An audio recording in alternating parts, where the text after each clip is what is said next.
Rudraram bus stop వద్ద ప్రయాణికులను ఎక్కిస్తుండగా వరుసగా 2 ఆర్టీసీ బస్సులు ఒక ప్రైవేట్ ట్రావెల్స్ బస్సు ఢీకొనగా వెనుక నుంచి వచ్చిన కారు కూడా బస్సులను ఢీకొట్టింది. కర్ణాటక సంగారెడ్డి డిపోలకు చెందిన బస్సులు ప్రమాదంలో చిక్కుకోగా 6 మందికి తీవ్ర గాయాలయ్యాయి, 10 మందికి స్వల్ప గాయాలయ్యాయి. గాయపడిన వారిని 108 అంబులెన్స్లలో సమీప ఆసుపత్రికి తరలించగా రహదారిపై భారీగా ట్రాఫిక్ జామ్ ఏర్పడింది.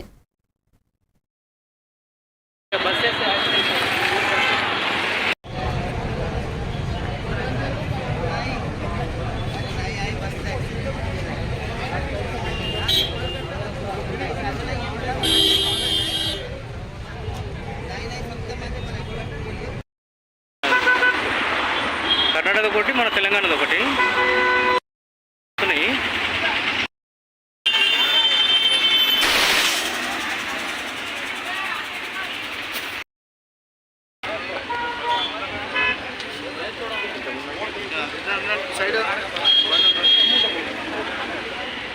पीछे से गाड़ी रुका बोल के स्लो पीछे रुका था।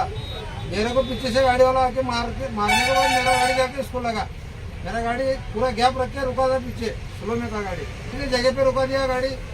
वो रुकाने के बाद हमने किधर से किधर आ रहे हैं? मुंबई से हैदराबाद। బస్సు స్టాప్ పైన దిగేటోళ్ళు అని చెప్పి బస్సులు ఆపినా వాళ్ళు దిగేటోళ్ళు దిగే ప్యాసింజర్ దిగిరు, ఎక్కే వాళ్ళు ముగ్గురు ఎక్కుతున్నారు. నేను బండి మూవ్ చేద్దాం అనుకుని వెనకాల వచ్చి గుద్దేసిండు. ఎవరు గుద్దారు? ఈ ఇంటర్సిటీ బస్ ఆయన. అది దిగి చూసేసరికి వెనకాల కర్ణాటక బస్ కూడా ఉంది. అది ఫస్ట్ దీనికి గుద్దిందో తెలియదు, ఏమైంది. ఇంటర్సిటీ బస్ అయితే మా బస్కి వచ్చి గుద్దింది. ఎక్కడి నుంచి ఎక్కడ పోతుంది బస్సు? ఇది సంగారెడ్డి నుంచి పడంచేరు పోతుంది. అలా ఎవరైనా గాయాలైనా మీ బస్సులో? కొంతమందికి చిన్న వెనకాల గ్యాస్ పగిలిపోయి నెత్తికి చేతిలో గాయాలైనాయి. వాళ్ళు ఆటోకి వెళ్ళి హాస్పిటల్ తెచ్చుకుంటాం. ఏం పేరు మీ పేరు? బాలు ప్రసాద్.